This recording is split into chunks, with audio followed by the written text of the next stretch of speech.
Welcome to news watch. ముందుగా headlines చూద్దాం.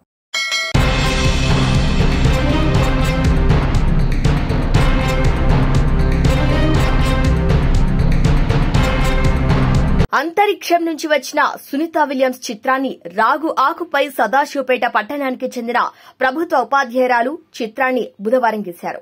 Welcome Sunitha Williams అంటూ రాగి ఆకుపై రాశారు. ఇక అనురాధ మాట్లాడుతూ దేశ నాయకులు, స్వాతంత్ర సమర యోధులు తదితర వారి చిత్రాలను రాగి ఆకుపై గీసినట్టు చెప్పారు. అనురాధను మండల విద్యాధికారి శంకర్ అభినందించారు.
తెలంగాణ సీఎం రేవంత్ రెడ్డిపై నమోదైన ఓ కేసును హైకోర్టు కొట్టివేసింది. జాన్వాడలో డ్రోన్ ఎగరవేసిన ఘటనకు సంబంధించి 2020 మార్చిలో నార్సింగి పిఎస్ లో ఆయనపై కేసు నమోదైంది. దీంతో రేవంత్ రెడ్డిని అప్పట్లో నార్సింగి పోలీసులు రిమాండ్ కు కూడా తరలించారు. ఇక ఈ ఎఫ్ఐఆర్ ను క్వాష్ చేయాలని ఆయన తెలంగాణ హైకోర్టులో పిటిషన్ దాఖలు చేశారు. వాదన సందర్భంగా జాన్వాడ నిషిద్ధ ప్రాంతమేమీ కాదని రేవంత్ రెడ్డి తరపు న్యాయవాది పేర్కొన్నారు. తప్పుడు సెక్షన్లు నమోదు చేశారని చెప్పారు. రేవంత్ లాయర్ల వాదనతో హైకోర్టు ఏకీభవించి కేసు కొట్టివేసింది. ఇక రేవంత్ అప్పటికి పీసీసీ చీఫ్ గా కూడా లేరు. ఆయన పేరును ప్రకటిస్తారని ప్రచారం జరుగుతున్న సమయంలో ఓ రోజు మీడియాను పిలిచిన రేవంత్ అప్పటికప్పుడు ఓ కీలకమైన ప్రదేశానికి తీసుకువెళ్తానని మీడియా ప్రతినిధుల్ని తీసుకెళ్లారు. ఇక జాన్వాడలోని కేటీఆర్ దిగా చెబుతున్న ఫామ్ హౌస్ ను చూపించారు. డ్రోన్ ఎగరవేసి లోపల దృశ్యాలను చూపించారు. ఇక పోలీసులు అప్పుడు ఆయన్ను అరెస్ట్ చేశారు. చాలా రోజులు జైల్లో ఉన్నారు. కరుడుగట్టిన నేరస్తుల మధ్య ఉంచారని ఈ కేసు గురించి రేవంత్ చాలాసార్లు గుర్తు చేసుకున్నారు.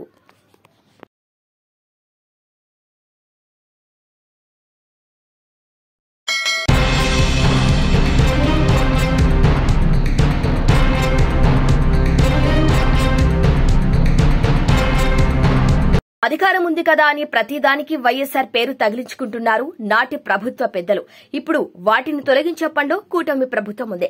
ప్రభుత్వానికి నేరుగా సంబంధం లేకపోయినా వివిధ సంస్థలకు వైఎస్సార్ పేరు పెట్టారు. అలాంటి వాటిలో విశాఖలోని అంతర్జాతీయ స్టేడియం ఒకటి. ఆంధ్ర క్రికెట్ అసోసియేషన్ కు చెందిన స్టేడియానికి వైఎస్సార్ పేరు పెట్టారు. ఇప్పుడు ఆ పేరు తొలగిస్తూ ఏసీఏ నిర్ణయం తీసుకుంది. ఇప్పటి వరకు doctor YS Rajasekhara Reddy ACA VDCA అంతర్జాతీయ క్రికెట్ స్టేడియం అనే పేరుండేది. ఇక నుంచి ఏసీఏ వీడీసీఏ అంతర్జాతీయ క్రికెట్ స్టేడియంగా ఉంటుంది. ఈ మేరకు పాలక మండలి నిర్ణయం తీసుకుంది. ఐపీఎల్ మ్యాచ్లు జరగనున్న సమయంలో ఈ మార్పులు చేశారు.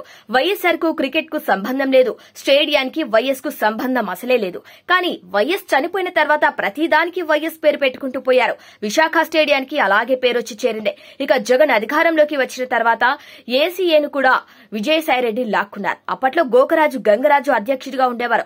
ఆయనతో పాటు పాలక మండలి మొత్తాన్ని తప్పించి విజయసాయిరెడ్డి తన అల్లుడు అకౌంటెంట్లకు ఛాన్స్ ఇచ్చారు. ఇక కూటమి ప్రభుత్వం వచ్చిన తర్వాత విచారణల భయంతో రాజీనామా చేశారు.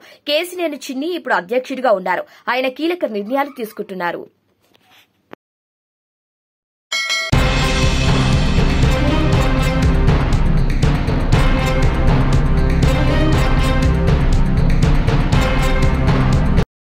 ఎస్సీ వర్గీకరణ బీసీలకు 42% రిజర్వేషన్ కల్పిస్తున్న ఘనత కాంగ్రెస్ ప్రభుత్వానికి దక్కుతుందని టీపీసీసీ కార్యదర్శి తోపాజీ అనంతకిషన్ అన్నారు. ఇక సంగారెడ్డిలో బుధవారం ఆయన విలేకరుల సమావేశంలో మాట్లాడారు. ముఖ్యమంత్రి రేవంత్ రెడ్డి నాయకత్వంలో 2 చట్టాలు అమలు కావడం ఆనందంగా ఉందని చెప్పారు.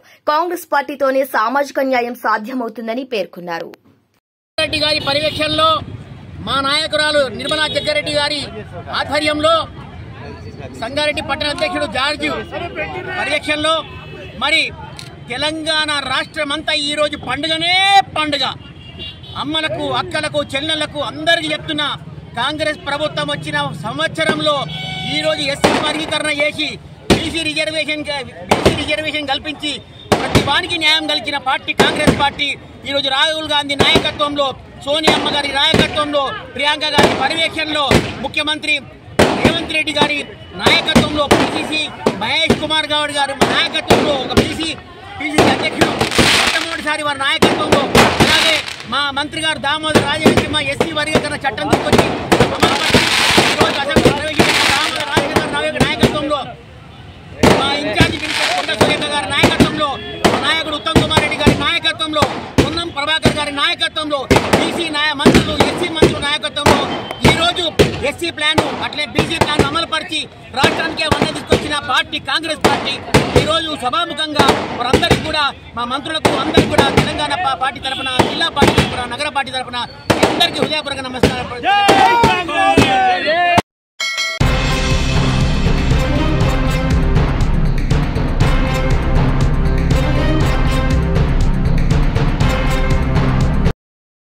మునిపల్లి మండలం పొల్కంపల్లి గ్రామంలో చెట్టుకు ఉరివేసుకుని ఓ వ్యక్తి మృతి చెందాడు. ఎస్ఐ రాజేష్ నాయక్ కథనం ప్రకారం సదాశివపేట మండలం ఆత్మకూరు గ్రామానికి చెందిన పాపయ్య అనారోగ్య సమస్యలతో ఆత్మహత్య చేసుకున్నట్లు పేర్కొన్నారు. కుటుంబ సభ్యుల ఫిర్యాదు మేరకు కేసు నమోదు చేసుకుని దర్యాప్తు చేస్తున్నట్టు చెప్పారు.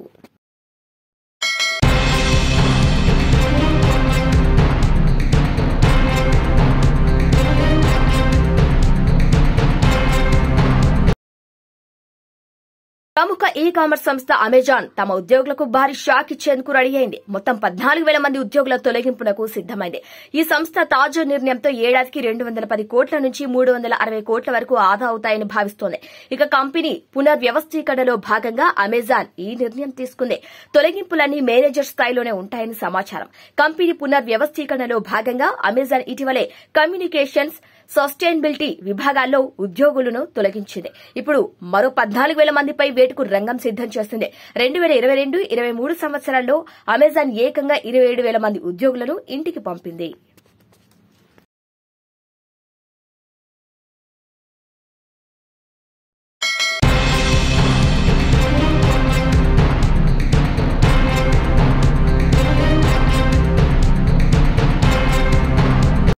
అన్నారు. అంటే ఈ ప్రభుత్వం ఈ సంవత్సరం 20,000 కోట్ల రూపాయల వడ్డీ లేని రుణం ఇచ్చారు. ప్రతి గ్రూప్ ఎంత తీసుకున్నది? 20 లక్షలు, 30 లక్షలు. ఇప్పుడు బస్సు తీసుకుంటే ఎంత? 50 లక్షలు. ఎలక్ట్రిసిటీ పెడితే ఎంత? 1 కోటి రూపాయలు. అట్లా ఏ గ్రూప్ అయినా 20 లక్షలు 30 లక్షలు ఇచ్చిండ్రు లోన్. మరి వడ్డీ లేని రుణం ఎంత వస్తుంది? 20 లక్షలు తీసుకుంటే 5 లక్షలకే వడ్డీ లేని రుణం, మిగతా 15 లక్షలకు 12.5% కాడికి బ్యాంకులకు మహిళలే వడ్డీ కట్టుకుంటున్నారు. అంటే ఆ మిగతా 15 లక్షలకు ఏడాది నెలకు 15,000 రూపాయల వడ్డీ అవుతుంది. కానీ బడ్జెట్లో ఏం చెప్తుండ్రు? 1,00,000 కోట్ల రూపాయల వడ్డీ లేని రుణం ఇస్తున్నాము అని బడ్జెట్లో చెప్పిండ్రు. అంటే వాళ్ళు తీసుకున్న మొత్తం డబ్బుకు వడ్డీ లేని రుణం ఇస్తే మీరు చెప్పింది నిజం, ఇస్తున్నది 5 లక్షలకు, కానీ చెప్తున్నది మొత్తానికి. అంటే నిజానికి 20,000 కోట్లు ఈ ఆర్థిక సంవత్సరంలో మహిళలకు అప్పిస్తే వడ్డీ లేని రుణం వర్తించేది 4-5 వేల కోట్లకు పెంచదు. మిగతా 15-16 కోట్లకు మహిళలు 12.5% ఇంట్రెస్ట్ వాళ్ళే కట్టుకుంటున్నారు. అంటే అసెంబ్లీ సాక్షిగా ఈ రాష్ట్ర ప్రభుత్వం ఈ రాష్ట్రంలోని మా అక్క చెల్లెలను మహిళలందరినీ కూడా దారుణంగా మోసం చేస్తా ఉంది, అబద్ధాలు చెప్తా ఉంది. బడ్జెట్ స్పీచ్ లో కూడా అబద్ధాలు చెప్తున్నారు. నేను ఉత్తగా చెప్తలేను. అసెంబ్లీలో ఈ ప్రభుత్వం ఇచ్చిన సమాధానం, ఇది సంతకం కూడా చూడండి కింద, ఈ సమాధానం ఇచ్చింది సీతక్క గారు. అసెంబ్లీలో ప్రభుత్వం తరఫున సమాధానం ఇచ్చారు. అంటే మహిళలకు 1,00,000 కోట్ల వడ్డీ లేని రుణం అనేది బోగస్ మాట, అబద్ధపు మాట అసెంబ్లీలో ఈ ప్రభుత్వం చెప్పింది. నంబర్ 1. Number 2, stitching charges. అది ఇంకా జోక్ ఏంటంటే పోయినసారి అదే పేజ్ 35లో చెప్పిండ్రు 2024-25లో, ఈసారి కూడా మక్కి అదే పేజ్ 35లో చెప్పిండ్రు. పోనీ అమలైందంటే కాలేదు. ఏంటిది ఇది?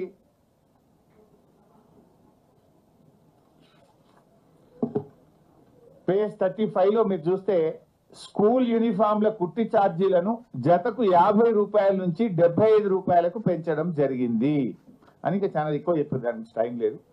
ఈసారి కూడా మీరు చూస్తే ఇది ఈ సంవత్సరం బడ్జెట్ బుక్, ఇందులో కూడా ఏం చెప్తారంటే స్వయం సహాయక సంఘాలకు పాఠశాల విద్యార్థులకు యూనిఫామ్లు కుట్టే బాధ్యత అప్పగిస్తూ కుట్టు ఛార్జీలను 75 రూపాయలకు పెంచడం జరిగింది.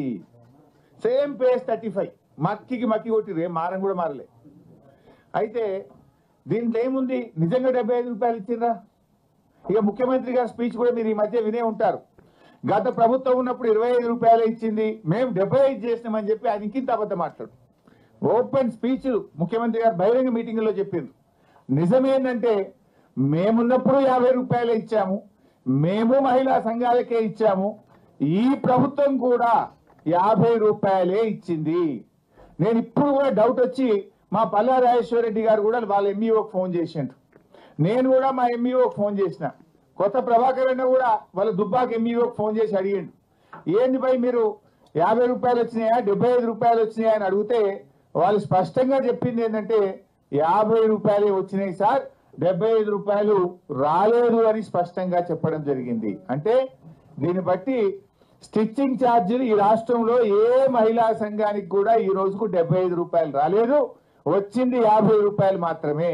బట్టి గారు మదిరకు పోయి మీ మహిళా సంఘాలను అడుగుదామా, లేదు సిద్దిపేటకు వస్తావా మా మహిళా సంఘాల దగ్గరికి పోయి 75 రూపాయలు ఏమైనా ఇచ్చిందా అని అడుగుదామంటే నేను I'm ready, are you ready అని అడుగుతున్నా. ఇచ్చింది 50 రూపాయలు, 75 రూపాయలు ఇచ్చినామని 2 బడ్జెట్లలో కూడా చెప్పుకున్నారు. ఇది శుద్ధ అబద్ధం. ఇది మహిళా సంఘాలను మా అక్క చెల్లెలను ఈ ప్రభుత్వం దారుణంగా మోసం చేస్తుంది. ఎందుకంటే ఇప్పుడు అక్క చెల్లెళ్ళు బట్టి గారి ప్రసంగము విన్నారు, నేను మాట్లాడుతున్నది వింటున్నారు. సో నేను చెప్పేది తప్పైతే మమ్మల్ని శిక్షిస్తారు, మీరు తప్పు చెప్తే మిమ్మల్ని శిక్షిస్తారు. మీరు చెప్పడం మహాలక్ష్మి మాది మహిళల కోసం అని పెద్ద పెద్ద మాటలు చెప్తున్నారు, కానీ ఇలా వడ్డీ లేని రుణాల్లో మహిళలకు మోసం, స్టిచ్చింగ్ ఛార్జెస్ లో కూడా మహిళలకు మోసం చేస్తున్నారు. ఇక మూడో విషయం పేజ్ 20, పోయినసారి కూడా అదే చెప్పింది, ఈసారి కూడా అదే చెప్పింది, కానీ పేజ్ 20 పోయినసారి పేజ్ మారింది 44, ఈసారి పేజ్ 20లో ఏం చెప్పారంటే రేషన్ కార్డులు. తెలంగాణ అవతరించిన తర్వాత ఎంతో మంది పేదలు నూతన రేషన్ కార్డు కోసం ఆశగా వేచి చూసినా గత ప్రభుత్వం వారిని పట్టించుకోలేదు. కనీసం కొత్త కుటుంబ సభ్యుల పేర్లను కూడా రేషన్ కార్డులో జమ చేయలేదు, ఒక్క రేషన్ కార్డు కూడా ఇవ్వలేదని మా మీద ఆరోపణ చేసింది బడ్జెట్ లో. నేనేం ఛాలెంజింగ్ ద బట్టి విక్రమార్క. బీఆర్ఎస్ ప్రభుత్వం 6,47,479 రేషన్ కార్డులు ఇచ్చింది. కొత్త సభ్యులను కూడా ఇంట్లో కొత్త సభ్యులు పిల్లలు పుట్టినా పెళ్లి చేసుకొని కోడలు వచ్చినా కొత్త సభ్యులను కూడా యాడ్ చేసినాం. 20,69,033 మంది కొత్త సభ్యులను రేషన్ కార్డులో బీఆర్ఎస్ ప్రభుత్వం ఇంక్లూడ్ చేసింది. This a document, official document. కానీ మీరేం చెప్పిన బడ్జెట్ సాక్షిగా ఒక కార్డియలే ఒక సభ్యుని కూడా యాడ్ చేయలేదనే అబద్ధాలు. అంటే ఎలక్షన్లలో రాజకీయ ప్రసంగాలు చేసినట్టు బట్టి గారి బడ్జెట్ ప్రసంగం కూడా జరిగింది. పచ్చి అబద్ధాలు, పిచ్చి ఆరోపణలతోని బట్టి గారి ప్రసంగం ఈ రోజు కొనసాగింది. అంటే అరచేతిలో వైకుంఠం, ఆద్యాంతం అబద్ధాలు. అరచేతిలో వైకుంఠం చూపించారు, ఆద్యాంతం వారి ప్రసంగం అంతా అబద్ధాలతో కొనసాగింది. 72 పేజీల బట్టి గారి ప్రసంగం గురించి చెప్పాలంటే పోయినసారి 70 పేజీలు ఉండే, ఈసారి 2 పేజీలు పెరిగింది. బడ్జెట్లో 2 పేజీలు పెరిగినాయి తప్ప పేదల సంక్షేమం మాత్రం పెరగలేదు. ప్రజలకు ఇచ్చిన హామీలకు బడ్జెట్లో చోటు లేదు. ఎన్నికల ముందు అబద్ధాలు, అధికారంలో వచ్చిన తర్వాత కూడా ఈరోజు అబద్ధాలే మాట్లాడుతూ వచ్చినారు. అంటే వారి ప్రసంగం అంతా కూడా 72 పేజీల ప్రసంగ సారాంశం అరచేతిలో వైకుంఠం, ఆద్యాంతం అబద్ధం. ఇది బట్టి గారి ప్రసంగం యొక్క సారాంశంగా మనం చెప్పుకోవాల్సినటువంటి అవసరం ఉంది. ఇకపోతే బడ్జెట్లో రాష్ట్ర ప్రజలు ఎంతో ఆశగా ఎదురు చూశారు. ఎందుకంటే వీళ్ళు ఏం చెప్పిండ్రు, ఒకవైపు బట్టి విక్రమార్క సంతకం పెట్టి మరొక వైపు రేవంత్ రెడ్డి సంతకం పెట్టి ప్రజలు నమ్ముతలేరని బాండ్ పేపర్లు పంచారు ఇంటింటికి. చివరికి సోనియా గాంధీతో ప్రజలకు ఉత్తరం రాయించారు. ఈ 6 గ్యారంటీలు 100 రోజుల్లో అమలు చేసే బాధ్యత తల్లిగా నేను తీసుకుంటాను అని సోనియా గాంధీతో ఉత్తరం రాయించారు. బాండ్ పేపర్ మీద 2 సంతకం పెట్టి పంచారు. ప్రజలు ఏమనుకున్నారు, 100 రోజులపై 400 రోజులైంది, సరే మొదటి బడ్జెట్లో పెట్టలేదు, ఈ బడ్జెట్లోనైనా 6 గ్యారంటీలను అమలు చేస్తారేమో, ఇంకా 420 సంగతి తర్వాత ఈ 6 అమలు చేస్తారేమో అని రాష్ట్ర ప్రజలు ఎంతో ఆశగా ఎదురు చూశారు. ఇవాళ మహాలక్ష్మి 2,500 ఇస్తారేమో, బడ్జెట్లో పొందుపరుస్తారేమో అంటే ఆ మహాలక్ష్మి ఊసే లేదు. 2,500 రూపాయల సంగతి దేవుడెరుగు కానీ 250 కోట్లతో అందాల పోటీలకు మాత్రం డబ్బులు పెట్టిండు రేవంత్ రెడ్డి. అందాల పోటీలకు 250 కోట్లు బడ్జెట్లో పెట్టిండు. కానీ 2,500 రూపాయల మహాలక్ష్మికి మాత్రం నయా పైసా బడ్జెట్లో పెట్టలేదు. చేయూత 4,000 పెన్షన్ ఇస్తారు అని ఆశ చెప్పారు. 2023 డిసెంబర్లోనే ఇస్తామన్నారు. 2024 డిసెంబర్ అయిపోయింది. 2025 బడ్జెట్ కూడా వచ్చింది. ఈ బడ్జెట్లో కూడా లేదు. అంటే సగం పుణ్యకాలం అయిపోయింది వీళ్ళకి. అంటే ఇవాళ వృద్ధులను, వితంతువులను, గీత, చేనేత కార్మికులను, ఎయిడ్స్ పేషెంట్లను కూడా ఈ రాష్ట్ర ప్రభుత్వం 4,000 పెన్షన్ ఇవ్వకుండా బడ్జెట్లో నిధులు పెట్టకుండా మోసం చేసిండ్రు. పెన్షన్ల విషయంలో ఒక పని అయితే చేసిండ్రప్ప, కొత్త పెన్షన్లు ఇవ్వలేదు కానీ ఉన్న పెన్షన్లు మాత్రం కూడా వీకిండ్రు. రేవంత్ రెడ్డి గారి 16 నెలల పాలనలో ఈ రాష్ట్రంలో 1,50,000 పెన్షన్లు తగ్గినాయి. 1,50,000 పెన్షన్లు కోత పెట్టిండ్రు. వీళ్ళు చెప్పింది 4,000 ఇస్తామని, 4,000 ఇవ్వలేదు కదా. ఉన్న పెన్షన్లలో 1,50,000 మందిని ఏరేసిండ్రు. I'm challenging. తర్వాత పోయిన బడ్జెట్ స్పీచ్ లో బట్టి గారు ఏం చెప్పిందంటే 31,000 కోట్లతో రుణమాఫీ చేస్తున్నామని 2024-25 బడ్జెట్ లో చెప్పారు. 31,000 కోట్లతో చేస్తామని చెప్పారు. ఈ బడ్జెట్ లో చూస్తే మేము 20,000 కోట్లు ఇచ్చేస్తాము అని చెప్పేసారు. అంటే ఇప్పుడు మిగతా సంగతి ఏంది?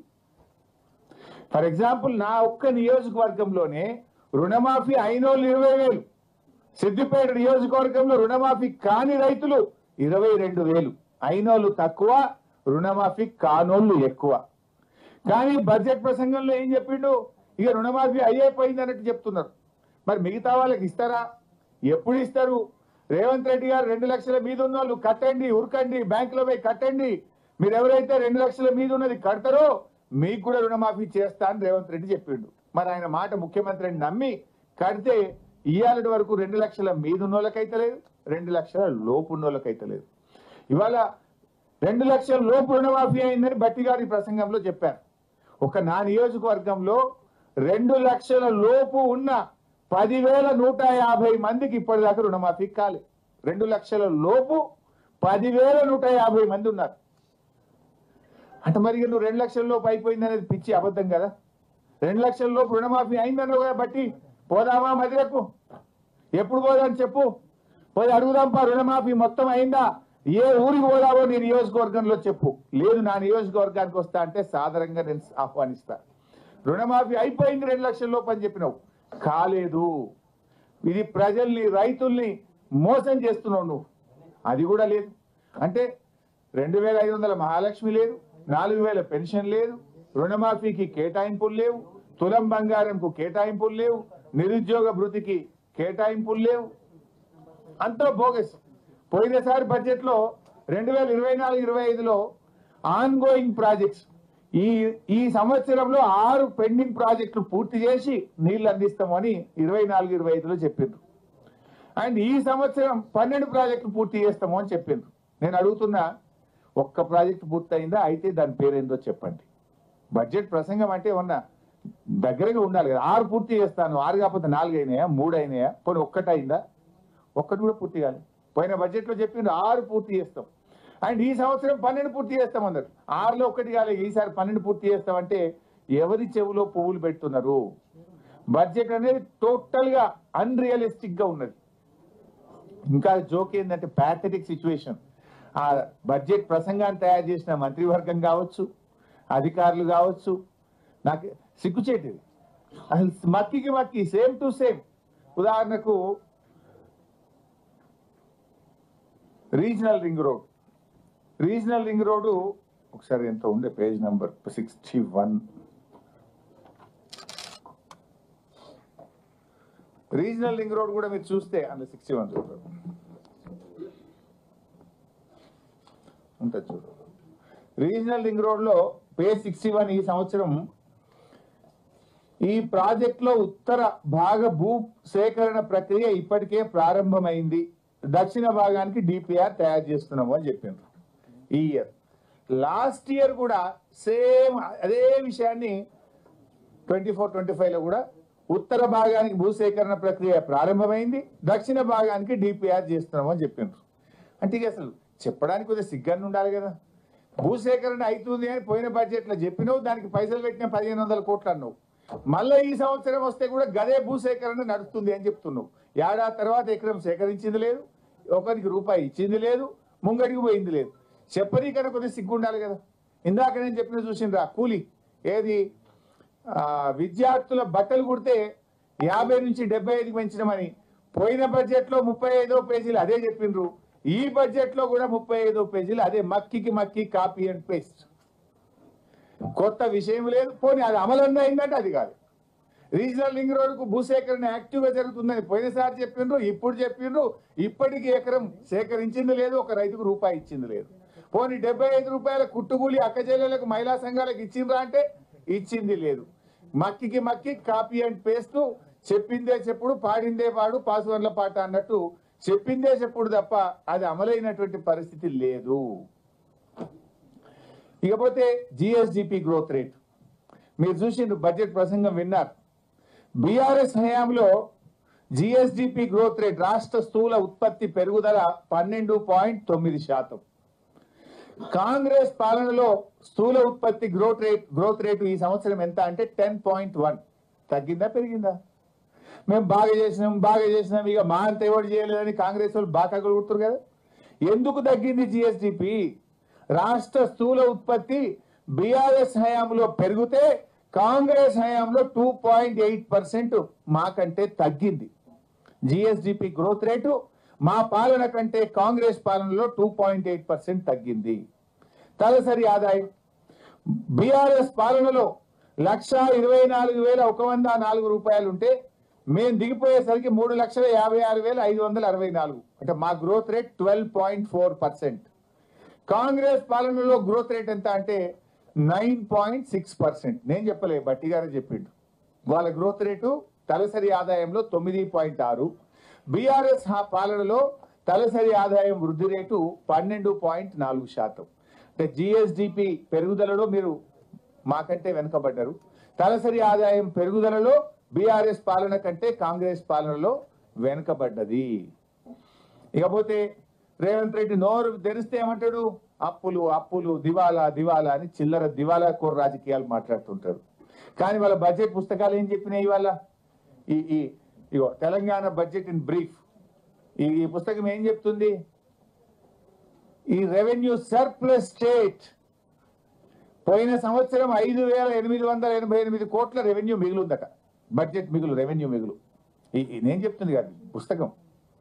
5,888 కోట్ల రెవెన్యూ మిగులు ఉంది అని ఇది పోయిన సంవత్సరానికి చెప్పిండ్రు.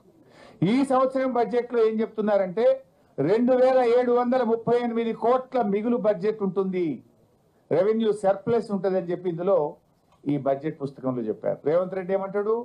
రాష్ట్రం దివాళా తీసింది, ఉద్యోగస్తులకు జీతాలు ఇవ్వండి, డిఏలు ఇవ్వండి, పెన్షన్ రిటైర్మెంట్ డబ్బులు ఇవ్వండి అంటే ఎక్కడా 500 కోట్లు కూడా లేవు, 500 కోట్ల క్యాపిటల్ ఎక్స్పెండిచర్ డబ్బు లేదు అని బయట ఉద్యోగస్తులు అడుగుతారేమో వాళ్ళకు చెప్తాడు.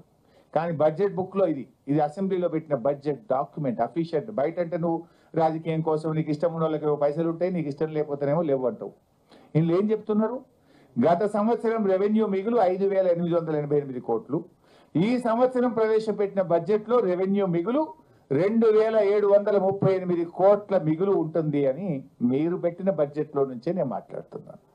మరి రెవెన్యూ సర్ప్లస్ స్టేట్ మరి ఇక దివాలా తీసిందంటూ నీ మైండ్ దివాలా తీసిందా, రాష్ట్రం దివాలా తీసిందా? రాష్ట్రం దివాలా తీస్తే బుక్ లో ఉండాలి కదా.